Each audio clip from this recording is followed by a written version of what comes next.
Lição de número 67.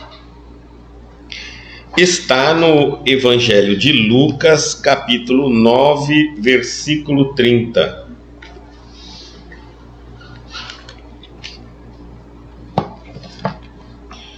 O título é Transfiguração, o título do versículo que nós vamos ler.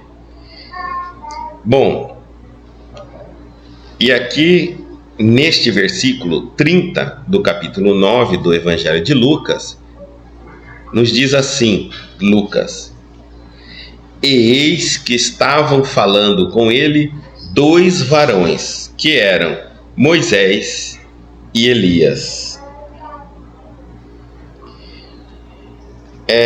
A transfiguração foi o momento que Jesus está no Monte do Tabor, e ali ele pede para João, Tiago e Pedro aguardarem um instante que ele vai conversar com Deus, que ele vai falar com o Pai, fazer suas orações. E de repente eles acordam e veem Jesus conversando, com esses dois vultos ali presentes. E inclusive eles reconhecem Moisés, reconhecem Elias, e sugere até construir 3 tendas, para cada um, já que o diálogo parecia que ultrapassaria essa madrugada toda conversando com Cristo. Então, aqui nós estamos falando de uma reunião mediúnica, de efeito de materialização. Jesus está diante de 2 seres que teriam morrido há mais de 1000 anos antes dele. Moisés já teria morrido há muito tempo e Elias há muito mais tempo ainda. No entanto, eles se materializam. Quem materializa? O espírito daqueles que morreram, para conversar com Jesus. Então aqui nós vamos ver uma das primeiras reuniões mediúnicas com os mortos. Várias escolas religiosas, defendendo talvez determinados interesses do sacerdócio, asseguram que o Evangelho não apresenta base ao movimento de intercâmbio entre os homens e os espíritos desencarnados, que os precederam na jornada do mais além. Existem diversas escolas religiosas que defendem essa tese de que a comunicação com os mortos era proibida, a comunicação com os mortos não está citada no Novo Evangelho, é proibida no Antigo e não está citada no Novo Evangelho. No entanto, a gente vai ver Jesus em vários momentos em contato com os mortos ou espíritos do além. Entretanto, nesta passagem de Lucas, vemos o mestre dos mestres confabulando com 2 entidades egressas da esfera invisível de que o sepulcro é a porta de acesso. E aqui Jesus, então, está tendo uma das reuniões mediúnicas mais belas que a gente conhece, que é a reunião mediúnica que não há médium intermediando as comunicações. Os espíritos estão vindo pessoalmente, se materializam e conversam com ele. E quem está ali perto vai ver, vai testemunhar, vai ouvir, o que eles estão conversando. Isso é a maior prova que nós temos de que existe vida após a morte. Então, aqui neste momento, a prova que tanto nós aguardaríamos, que é uma prova bíblica, que é uma prova em que Jesus estaria, digamos assim, fazendo parte desta provação, com o mundo espiritual, é agora, este instante aqui. E ele está tranquilamente conversando com estes, que já partiram, e que são grandes vultos do cristianismo, do monoteísmo. Moisés e Elias foram os responsáveis para levar o povo hebreu ao monoteísmo, preparar o povo para a chegada de Jesus, e Jesus então faria esse acréscimo de conhecimento, o que seria o monoteísmo. Então Moisés e Elias cumpriram sua missão. Deu aí o povo, um no Oriente e outro no Ocidente, e deu ao povo essa condição de que só existe um Deus, e não diversos deuses, criando. que até antes deles, todos os povos eram politeístas, ou seja, cada fenômeno da natureza, tudo que acontecia sem a explicação do homem de forma inteligente, era considerado uma força divina, vinda da divindade. Mas imaginem nós que naquela época nem ciência tinha para explicar absolutamente nada. Então, basta um relâmpago e nós já ficaríamos aterrorizados. O que é isso? Então, é mais um Deus. Trovão é mais um Deus. Noite e dia é mais um Deus. Frio e calor é mais um Deus. Animais são deuses. Bom, porque os animais dotados de visão noturna, faro, olfato, audição muito melhor do que nós, nos caçavam, e às vezes nós não podíamos caçar em determinado momento. Então todas as forças, sendo da natureza ou dos animais, que eram inexplicáveis por nós considerávamos eles como forças divinas. Não havia ciência para explicá-la. E aí, com o advento de Elias e de Moisés na humanidade, passamos a entender que Deus é um só e que tudo é criado por Deus. Já estaríamos preparando o nosso pensamento para, ao invés de nós divagarmos em várias direções, acreditando ter que agradar diversos deuses, eles preparam-nos para dizer, não, calma gente, tudo veio de um único Deus. Por enquanto é isso que nós precisávamos saber. Então, eles fizeram isso, bem feito. Depois veio Jesus. E aí Jesus, então, vem para moralizar a relação nossa com esse único Deus. Porque até então, na época de Moisés, na época de Elias, essa moralização não aconteceu. Principalmente pelo amor. A tentativa dessa relação saudável com Deus, com a divindade, era imposta sobre o peso de punição, de pena, de castigos e etc. Então nós tivemos um momento na história que não havia Deus, um único Deus, havia diversos. Depois surge um único Deus, mas esse Deus era punitivo, era castigava, ele era cheio de complexo. Na verdade, ele parecia mais um homem cheio de problemas psicológicos. Quando a gente vai lê-lo no Antigo Testamento, ele punia, ele castigava, ele era machista, ele elegia um povo em detrimento do outro, escolhia um determinado povo, como se o outro povo não fosse filhos dele, criação dele, e assim ele ia. Ainda não estava moralizada a relação. E aí, com o advento de Jesus, agora Jesus entra e moraliza isso e mostra que existe sim esse Deus, mas não é esse Deus do antigo, porque o Deus de Jesus é um Deus que não pune, que não castiga e que ama. Quem ama não pune, quem ama não castiga, né?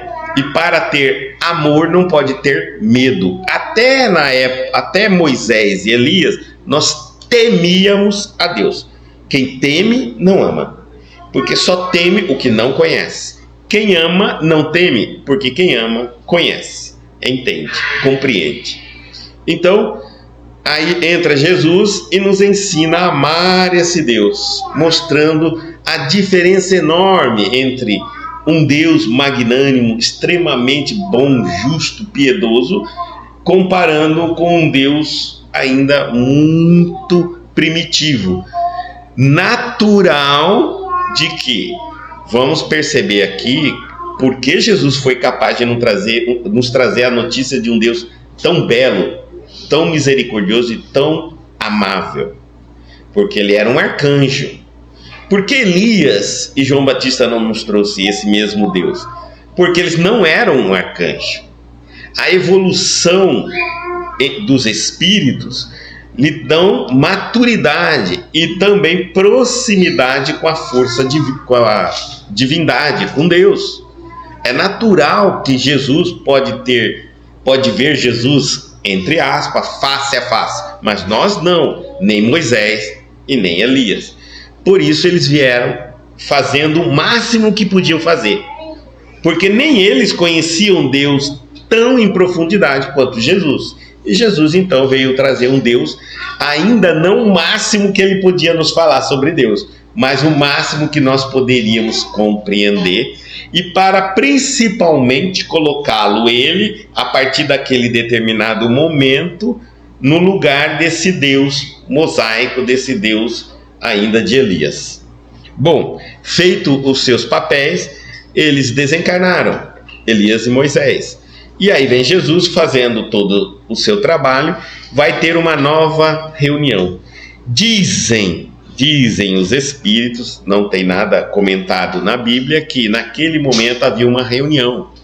Porque como a primeira revelação veio com Elias e Moisés, a segunda revelação veio com Jesus, a terceira revelação estavam discutindo nesta noite quando viria a terceira e de que forma ela viria para a Terra.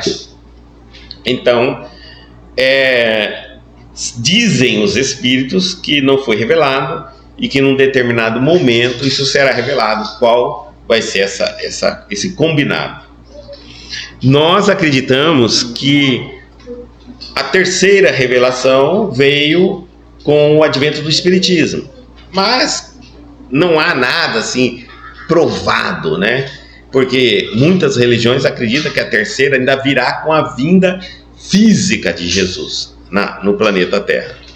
Nós acreditamos que Jesus não retorna ainda no planeta Terra, que os seus ensinamentos voltaram através do Espiritismo, que é o cristianismo redivivo, reconstituído, resgatado, porque a partir da crucificação de Jesus até um certo tempo, o que os homens fizeram é jogarem terra, misturarem o cristianismo com os interesses particulares de N religiões, cada um puxando do seu lado, cada um puxando dos seus interesses, se tornando muito ricos em nome de Jesus. A religião, quer a gente aceite ou não, é ainda a empresa mais rica do mundo. Não tem outra, tá certo? Está pegando agora com as indústrias bélicas, mas nós também já sabemos que muitas religiões fortes, oficiais, têm ações e grandes ações em armamentos bélicos. Bom, enfim, isso não importa, mas ela continua sendo um dos grandes impérios da humanidade, financeiro da humanidade. Aí então é necessário, até no século XVIII, a religião foi decaindo cada vez mais. Os interesses, as igrejas fazendo pactos com os reis, com os imperadores, se transformando e mesclando com política, virou uma coisa, uma indústria humana, né? Então, vem-se o advento do Espiritismo para resgatar os tempos do cristianismo. Os espíritos fizeram isso porque, como eles não têm que pagar aluguel, como eles não têm que pagar energia, como eles não vivem do mundo, não se interessam por poderes algum do mundo, não têm interesse algum, né, material no mundo, eles poderiam falar a verdade e não poderiam ser presos nem mortos, já estavam mortos. Então, o advento do Espiritismo começou a acontecer nos 4 cantos do planeta Terra ao mesmo tempo. Tentaram calar por diversas vezes as vozes dos espíritos e isso foi impossível. A resposta final deles é que, se tentassem, né, eles reconstituiriam todo o acervo bibliográfico 4 vezes mais em um único amanhecer do dia. Sabe o que é isso? Sabe o que passar em uma noite milhões de médiuns psicografando ao mesmo tempo toda a literatura queimada ou perdida pelo homem para esconder a verdade?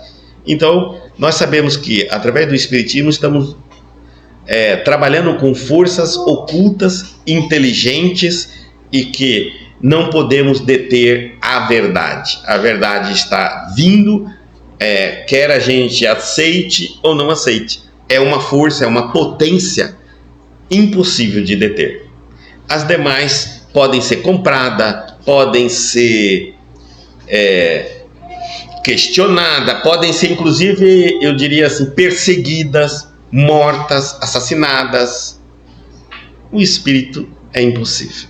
Prendem os médiuns, né? E aí a gente viu o quanto de perseguição muitos dos médiuns sofreram. Bom, então aqui está o acesso de Jesus a dois espíritos. Aliás, ele está dizendo assim, continuando a leitura, aliás, em diversas circunstâncias, encontramos o Cristo em contato com almas perturbadas ou perversas, aliviando os padecimentos de infortunados perseguidos. Jesus veio, inclusive nós vamos encontrando com ele em reuniões, em momentos onde o milagre que ele faz o milagre em duas instâncias. Ele cura o espírito que obsedia a pessoa e automaticamente ele livra a pessoa da obsessão, restaurando ela a cura. Inclusive, um desses itens muito claro é a mulher encurvada. Tem uma palestra que também está no YouTube, né, no nosso canal. Lá vocês vão ver um momento em que Jesus já comunica à mulher que ela já está curada daquele processo obsessivo, mas ela ainda se mantinha encurvada. Quer dizer, ele não cura ela naquele instante, não é um milagre que ele faz ali, ele só comunica, olha, sua obsessão já acabou, por que você não volta a se endireitar novamente ou ficar andando inclinada e encurvada? Então ele também mostrou muito a relação entre as obsessões e as aparentes enfermidades físicas no nosso mundo. Então ele vai... tem um outro no cemitério, que ele está aproximando do cemitério, e tem um homem obsediado há muitos anos e grita para Jesus o que Jesus tem a ver com eles ali dentro, e ele expulsa os espíritos daquele homem, que vão para uma manada de porcos, e essas manadas vão se atirar no abismo. Mas a gente precisa entender isso com mais clareza, porque Jesus jamais, colocaria em risco o mundo ainda, os animais, né? Mesmo naquela época, retirar espírito de um ser humano e colocar num animal para que o animal venha a falecer, não seria bem uma atitude de amor, né?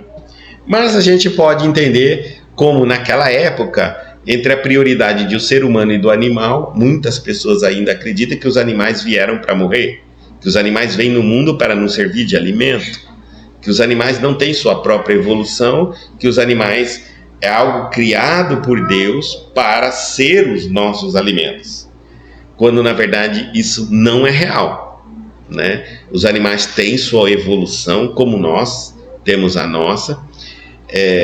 Imagine que descobríssemos seres alienígenas, vamos supor aqui, e que esses alienígenas comessem carnes humanas, então eles iriam nos caçar. Imagine que dois alienígenas então estivessem conversando e dissessem: os seres humanos só existem para nos atender os apetites. Seria um absurdo, não é? Realmente, não é. Os animais não são para isso, tá? Nós vamos entender com mais tempo por que existem as diferenças dos reinos, e todos os reinos têm evolução. Todavia, a mentalidade dogmática encontrou aí a manifestação de Satanás, inimigo eterno e insaciável. O que as religiões tentaram fazer é colocar na nossa cabeça que toda comunicação com o espírito é uma comunicação com o diabo, com Satanás, com o maligno.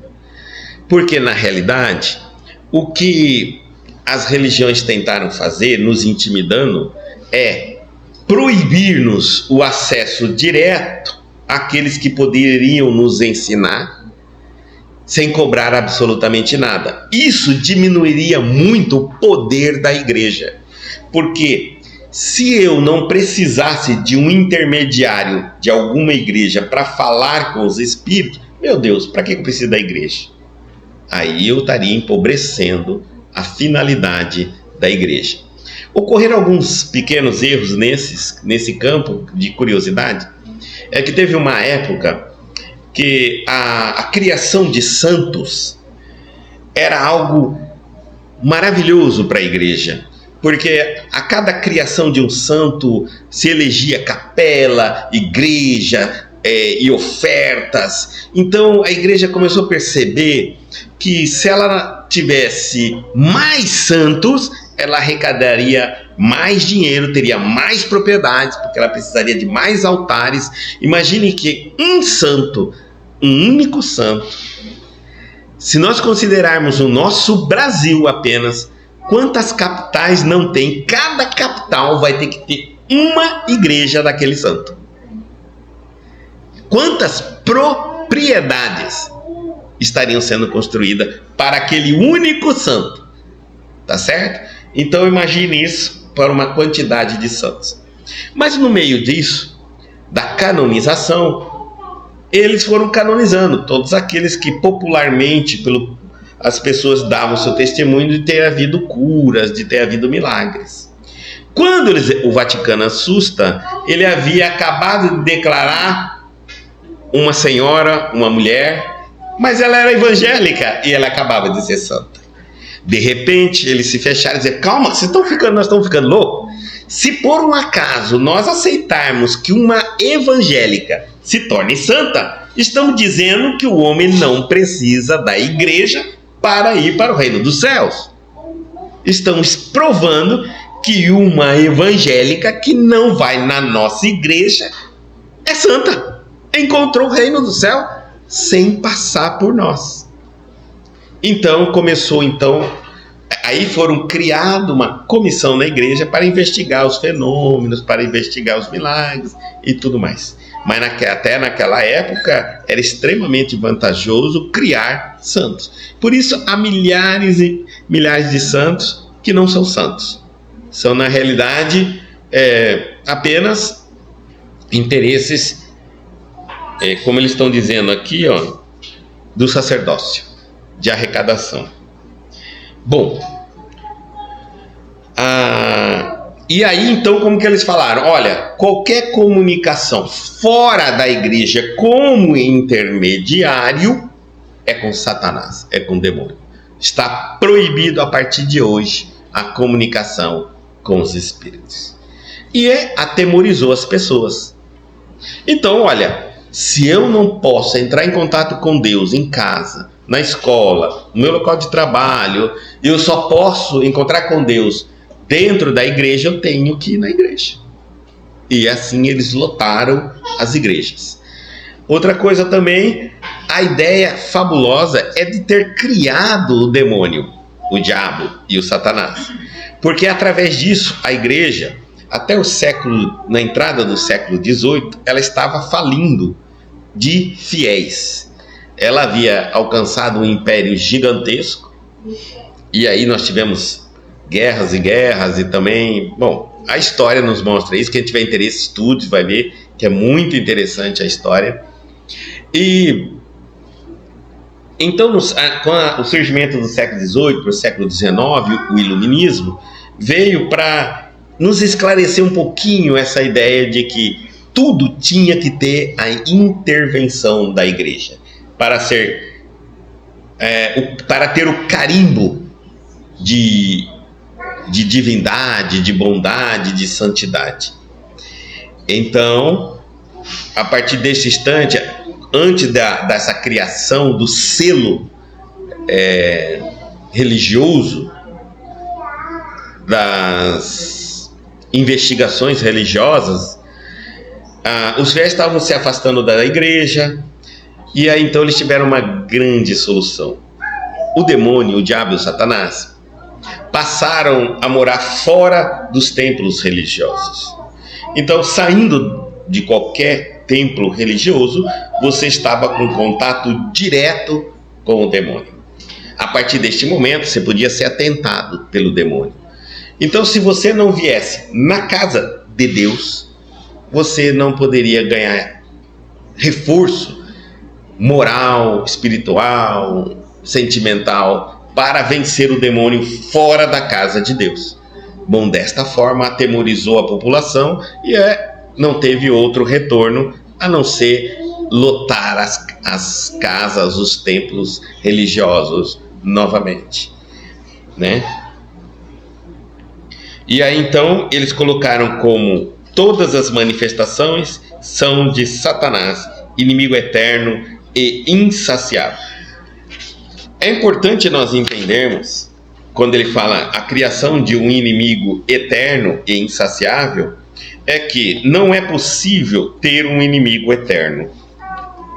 Porque todos nós, vamos considerar que todos nós temos um mínimo de inteligência. Em um determinado momento a gente percebe que algumas linhas de ações, pensamentos e sentimentos não funcionam, não dão resultados. E por mais que a gente insiste naquilo, aquilo continua nos dando um resultado que não gostaríamos. A pergunta é, se o demônio, se o diabo e se Satanás existisse, já não viu isso? Se nós, que somos criaturas bem mais jovens, bem mais novas do que o demônio, o diabo e Satanás, já vimos, será que ele até hoje não viu? Então, muitas dúvidas, quando passamos a utilizar 1% da nossa inteligência, nós começamos a cutucar aquilo que era pregado como uma ideia indiscutível, uma ideia que não se discute, né, que não se debate. Aqui, ele continua, porém, trata-se de uns... Mas ele está falando assim, olha, apesar de muitas defenderem que essas comunicações com o mundo invisível sempre é com o demônio, diabo e Satanás, ele está dizendo aqui, lá na Bíblia, porém, trata-se de um sublime acontecimento no Tabor, ele está falando. Não vemos qualquer demonstração diabólica. Não teve nenhum ritual satânico, não matou nada, nunca se sacrificou nada. A conversa com Jesus e com aqueles espíritos materializados foram de autoconhecimento. E ele está dizendo assim, e sim, 2 espíritos gloriosos em conversação íntima com o Salvador. Mostra-nos também que esses 2 espíritos não poderiam ser o demônio, o diabo e Satanás, porque eles eram espíritos conhecidos pelos hebreus e pelaquela religião da época.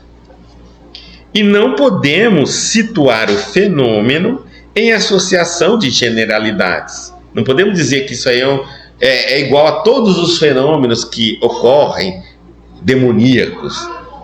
Porquanto os amigos do outro mundo que falaram com Jesus sobre o monte foram devidamente identificados.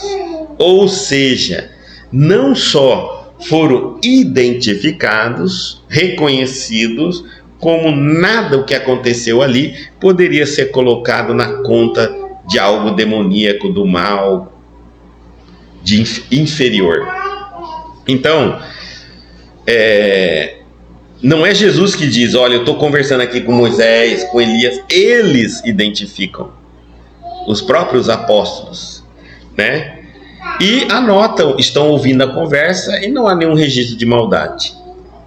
Porque ainda assim as pessoas dizem, mesmo que os espíritos nos apareçam e sobre a fisionomia de um anjo, de um ser querido, de um parente, é o demônio se disfarçando daquele parente, daquela coisa bonita de um anjo. Bom, então vamos lá. Não se registrou o fato, declarando-se, por exemplo, que se tratava da visita de um anjo. Falou bem claro, aqui neste momento não tem anjo. Ele está falando, tem 2 espíritos. Porque quando a gente fala que o anjo vem até nós, não estamos dizendo aí que é uma prova que existe vida após a morte. Porque o anjo não é do reino hominal, é do reino angelical. Então o anjo não morreu. Ele existe. Em outra dimensão, mas existe. Então, quando o anjo vem conversar conosco e nós relacionamos com ele, e um anjo não é a prova que existe vida após a morte. A prova que existe vida após a morte é alguém que viveu nesta terra, morreu e volta para dar suas identificações, sua existência. Anjo não viveu aqui conosco, tá bom? Então, por isso que ele está falando assim, não se registrou o fato declarando-se, por exemplo, que se tratava da visita de um anjo. Não vão alegar que isso aqui é um anjo, mas de Moisés e do companheiro, alguém que esteve, pisou no chão, teve mãe, teve pai, teve história de nascimento, teve batismo, convivência com o povo, dando-se a entender claramente que os mortos voltam de sua nova vida. Bom, para a gente encerrar, é muito importante entender que todas as religiões acreditam na vida após a morte. Todas, senão não existe religião. O que elas não chegam em um acordo é como é que esta vida após a morte. Aí um fala que está dormindo, outro fala que está interagindo com os homens, outro fala que eles estão acordados, mas não estão interagindo com os homens. E cada um tem a sua maneira de enxergar. Um fala que está no purgatório, um fala que está não sei o quê. Bom, nós não sabemos. E cada um vai dando a sua ideia de como entende. Mas que existe vida após a morte, existe. Porque senão não tem por que a religião dizer para você ser uma pessoa boa, perdoar, tolerar, passar por cima, superar. Se depois dessa vida não tem outra vida, o que vale é viver essa vida. E que vença o mais forte.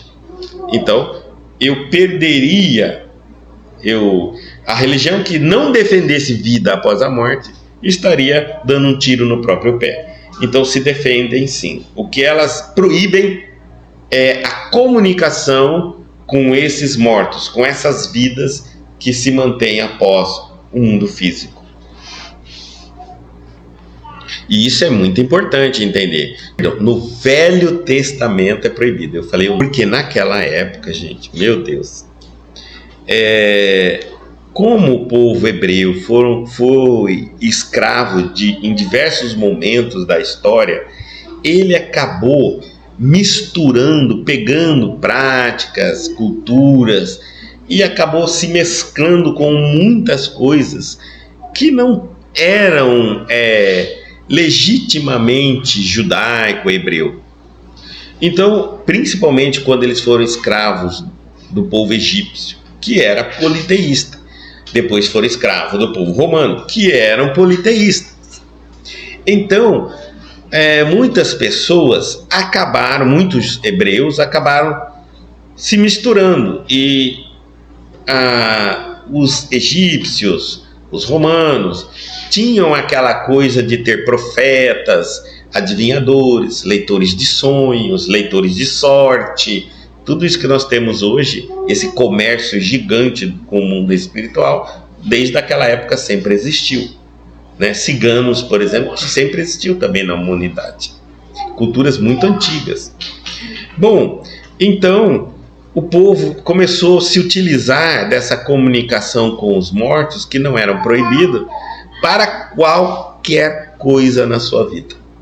E dessa forma eles acabaram desprestigiando essa relação que deveria ser única e exclusivamente para ensinar, para evoluir, para amadurecer-nos e para nos apresentar uma convicção que existe vida após a morte, e não para nos dar uma qualidade de vida melhor.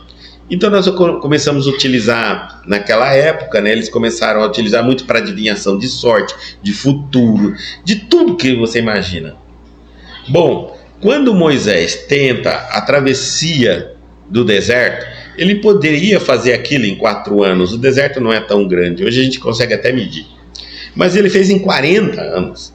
Por que ele ficou rodando em círculo com aquele povo? Ele queria que os mais velhos morressem. Ele teria tempo para criar uma nova geração de crentes no monoteísmo. Porque os mais velhos já estavam contaminados com leituras de sorte, leituras de carta, leitura de isso, leitura daquilo, cheio de adivinhações, cheio de deuses politeístas. Estava muito difícil da implantação do monoteísmo, de abandonar hábitos velhos de comunicação com o mundo espiritual. Então ele pensou, eu vou rodar com esse povo, os mais velhos morrem e os mais jovens podem ser melhorados. Assim, quando eu atravessar o deserto, do outro lado eu vou ter o nosso monoteísmo mais puro, sem essas contaminações de outras civilizações. Não deu certo. Bastou que um do outro lado começasse a fazer alguma coisa que não era dos ensinamentos monoteístas e tudo voltou. E hoje nós temos de novo tudo em qualquer lugar que você anda, cheio de placas, de adivinhação, de leitura de sorte, de tudo que você imaginar. Então nunca conseguimos mais desvencilhar e colocar ali desde o monoteísmo puro, o cristianismo puro. Nunca mais conseguimos. Então ele continua dizendo aqui que existindo a vida após a morte, não podemos mais alegar hoje que não sabemos, que nós vamos continuar vivos, depois que partirmos, vamos continuar vivos. Quer a gente aceite, não aceite, concorde ou não concorde, é a lei. É uma das leis que a gente diz que é inteligente nós começarmos a nos preocupar com o nosso futuro, porque a vida após a morte é o futuro de todos nós.